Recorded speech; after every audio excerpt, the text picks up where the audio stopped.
Dear student, कैसे हैं आप लोग। उम्मीद करता हूं आप सभी अच्छे होंगे। मैं अजय सर अपने YouTube चैनल के माध्यम से एक बार फिर से आप सभी के समक्ष आया हूं।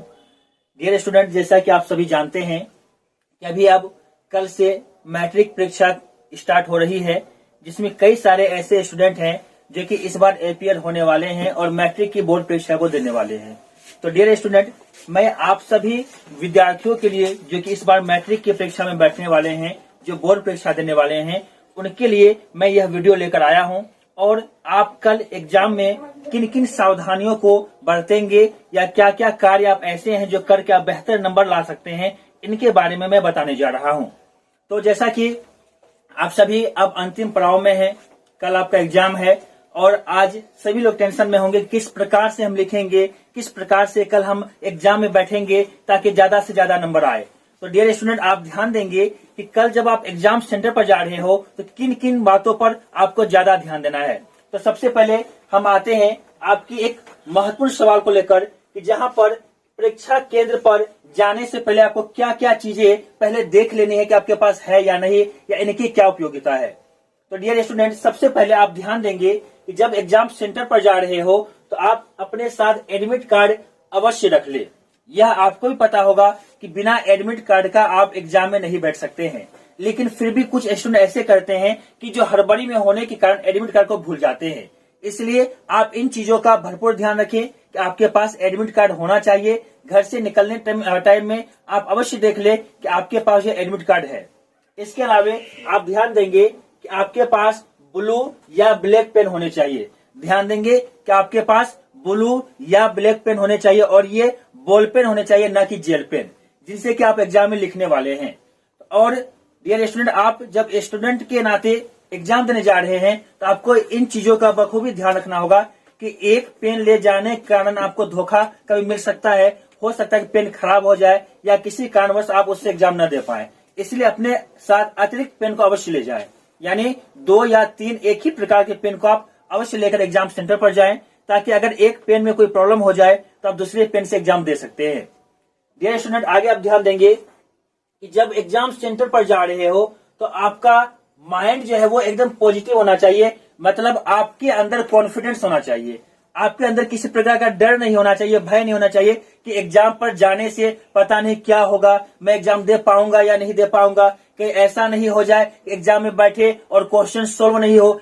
इन सब बातों को आप दिमाग से पहले निकाल देंगे, क्योंकि अगर आपके मन में नकारात्मक विचार पहले से आ जाए तो आप कभी भी सही ढंग से एग्जाम नहीं दे सकते हैं। इसलिए सबसे ज्यादा जो जरूरी है वो यह है कि आप अपने मन में केवल सकारात्मक विचार रखें। आपने 1 साल जो पढ़ाई किया है पूरी अच्छी तरह से आपने पढ़ाई किया है और उन पढ़ाई के कारण आपका रिजल्ट बेहतरीन होने वाला है। आपका प्राप्तांक जो है वो सबसे सुंदर, सबसे अच्छा होने वाला है। इस सकारात्मक सोच के साथ आप एग्जाम सेंटर पर जाएंगे, न कि घबराते हुए, डरते हुए जाएंगे, क्योंकि आपने 1 वर्ष अपनी परीक्षा के लिए पूर्ण रूप से तैयारी की है और आपने जितनी भी तैयारी की है लगभग मुझे लगता है कि आप लोगों ने सिलेबस को पूरा कर लिया होगा। और अगर आपका सिलेबस पूरा है तो अवश्य ही आपका एग्जाम बहुत ही बेहतर जाने वाला है। इसलिए अपने माइंड को सेट करना है और पॉजिटिव माइंड को लेकर जो है अपने एग्जाम सेंटर पर जाना है। किसी प्रकार की घबराहट को अपने पास नहीं रखना है। इसके बाद डियर स्टूडेंट, आपको ध्यान देना है कि जब आप एग्जाम सेंटर पर जा रहे हो तो इन चीजों का भरपूर ध्यान रखें कि आपके पास टाइम हो। यानी अगर आप एग्जाम सेंटर पर जा रहे हैं तो इस चीज का ध्यान रखिए कि जब आपका एग्जाम शुरू होने वाला है, यानी 9:30 बजे से हो या 1:45 से हो, जो भी आपका एग्जाम टाइम है, उससे 45 मिनट पहले आपको एग्जाम सेंटर पर पहुंचना है। अगर आपका 9:30 बजे यानी फर्स्ट शिफ्ट में एग्जाम है तो आप 8:45 तक वहां पर अवश्य पहुंच जाए, क्योंकि आपका कल फर्स्ट डे एग्जाम है। आपको जाने के बाद जो है बहुत सारी चीजों को ध्यान में रखना है, कहां पर रोल नंबर है, किस रूम में है, किस जगह लोकेशन में आपका स्कूल है, इन सब चीजों को आपको देखना है। तो 45 मिनट पहले आपको एग्जाम सेंटर पर पहुंच जाना है और इसके अकॉर्डिंग ही जो है आप घर से अपना प्लानिंग करेंगे कि कितने बजे घर से निकलेंगे, जो 45 मिनट पहले आप सेंटर पर पहुंच जाएंगे। इसके अलावा आपको ध्यान देना है डिसिप्लिन का, कि आपके अंदर जो डिसिप्लिन है वह आप बनाए रखिए। कहने का तात्पर्य है कि जो आपको एडमिट कार्ड में निर्देश दिए गए हैं कि आप किस प्रकार से एग्जाम सेंटर पर जाएंगे, वहां पर आपके साथ क्या क्या चीजें होनी चाहिए और क्या क्या नहीं होने चाहिए। जैसे कि आपको एडमिट कार्ड में कहा गया है कि आप जूता और मोजा पहन के न जाएं, आप चप्पल में ही एग्जाम देने के लिए जाएं। इसके अलावा आप किसी प्रकार का हैंड वॉच या डिजिटल वॉच का प्रयोग न करें। मोबाइल, ब्लूटूथ, इन सब चीजों को लेकर आप नहीं जाए। तो ऐसा नहीं हो कि आप इन चीजों को लेकर चले जाए और वहां पर आपको समस्याएं हो जाए। इसलिए इन चीजों को पहले ही घर में छोड़ देना है और जिस प्रकार से निर्देश दिए गए एडमिट कार्ड में आपको उसी प्रकार से देना है एग्जाम को। अगर आपने निर्देश नहीं पढ़ा है तो आप निर्देश को अवश्य पढ़ लें और उन निर्देशों का पालन करते हुए जो है आप एग्जाम सेंटर पे पहुंचे। इसके बाद जो महत्वपूर्ण है कि अगर आप एग्जाम सेंटर में पहुंचते हैं तो वहां पर भी डिसिप्लिन का मेंटेन करना है, यानी कि किस प्रकार से आप धैर्य बनाकर वहां बैठते हैं और आपको अपनी बारी का इंतजार करना। ये नहीं कि एग्जाम सेंटर के गेट पर जाके वहां पर हल्ला कर रहे हैं, भगदड़ मचा रहे हैं। जब आपका टाइम होगा, गेट खुलेगी तो आप अंदर जाएंगे और अंदर जाने से पहले आप ध्यान देंगे कि आपके गेट के बाहर ही जो है एक फुट साइज में जो है पेपर चिपकाया हुआ रहेगा, जिसमें आपको दिया हुआ रहेगा सीट नंबर और रूम नंबर, यानी किस रूम नंबर में आपका सीट है। तो इस चीज को आप पहले ही देख लें। फिर जब आप अंदर प्रवेश करेंगे रूम में तो वहां पर जिस रूम में आपका सीट होगा आप उस रूम में प्रवेश करके अपने सीट को देख लेंगे और सीट नंबर के सामने जो है आप बैठ जाएंगे उस बेंच पर, यानी कि आप एग्जाम देने के लिए बिल्कुल अब तैयार हैं। तो डियर स्टूडेंट, ये तो हो गया कि आप एग्जाम पर जब जा रहे हैं, एग्जाम सेंटर पर पहुंच रहे हैं, वहां पहुंचने के बाद क्या काम कर रहे हैं, उससे पहले क्या कर रहे हैं। अब इससे भी ज्यादा जो महत्वपूर्ण आपके लिए हो जाता है वो ये है कि एग्जाम में किस प्रकार से आप लिखेंगे जो ज्यादा से ज्यादा नंबर लाएंगे। तो हर स्टूडेंट के मन में यह बातें चल रही होती है कि आखिर हम किस प्रकार से एग्जाम में पेपर में लिखेंगे जिससे कि नंबर ज्यादा से ज्यादा हो। तो डियर स्टूडेंट, आप ध्यान देंगे कि कैसे आपको कॉपी लिखना है। सबसे पहले आपको ध्यान देना है कि जो आपको ओमार सीट वहां पर प्राप्त होगी, आपको एग्जाम सेंटर पर जो भी ओमार सीट प्राप्त होगी वहां पर आप बड़े आराम से पहले रोल कोड, रोल नंबर, इसके अलावा जो भी चीजें वहां पर मांगी जा रही है, जैसे परीक्षा सेंटर कोड हो जाए या फिर स्कूल का नाम हो जाए या आपका सिग्नेचर हो, इन सब चीजों को बारीकी से आप ध्यान देंगे और पहले आप उसको फिल कर लेंगे। क्योंकि अगर आपने इसमें फिल करने में गलती कर दी तो आपका रिजल्ट पेंडिंग हो जाएगा, जिसके कारण कि आपका रिजल्ट नहीं आ पाएगा। इसलिए डियर स्टूडेंट, आप ध्यान देंगे कि एग्जाम तो बाद में देनी है, पहले यह जरूरी है, यानी आप अपने कॉपी में, अपने ओमार शीट में रोल नंबर, रोल कोड, परीक्षा कोड, अपना सिग्नेचर, जो भी चीजें मांगी जा रही उनको आप फुलफिल कर दें, ताकि आप जो है एग्जाम में एक अच्छा प्राप्तांक तो लाए हैं लेकिन आप रिजल्ट पेंडिंग नहीं हो। इसके अलावा जब आप एग्जाम देने बैठ जाते हैं तो आप ध्यान देंगे कि जो ओमार शीट आपको दी गई है यह ऑब्जेक्टिव क्वेश्चन के लिए दी गई है। तो आपको ध्यान में रखना है कि ऑब्जेक्टिव क्वेश्चन आपको टोटल जो मिले हैं वो 100 क्वेश्चन है। तो डियर स्टूडेंट, ये बातें जो आपको बताई जा रही है इसके माध्यम से आप जानेंगे कि एग्जाम में कैसे ज्यादा से ज्यादा नंबर आप ला सकते हैं। तो एकदम ध्यान से आप सुनिएगा कि जो ओमार शीट है इसके लिए आपको 100 कॉलम दिए गए हैं, भरने के लिए गोला दिया गया है और क्वेश्चन जो है वो 100 है, यानी 100 क्वेश्चन के लिए आपको गोला दिया गया भरने के लिए और 100 बनाने हैं आपको केवल 50 क्वेश्चन, यानी आपको 100 क्वेश्चन दिए गए हैं जिनमें से 50 क्वेश्चन को ही सॉल्व करना है। तो आप प्रश्न को पहले बारीकी से देखेंगे, 1 से लेकर 100 तक पढ़ेंगे, उसमें जो क्वेश्चन आपको लगे यह क्वेश्चन इजी है और आप 100% जो है कॉन्फिडेंस है कि ये सवाल का जवाब हम दे सकते हैं, आप उन क्वेश्चनों को हल्का हल्का टिक कर दे, यानी कि उनमें निशान लगा दे जो भी उनका राइट आंसर होने वाला है।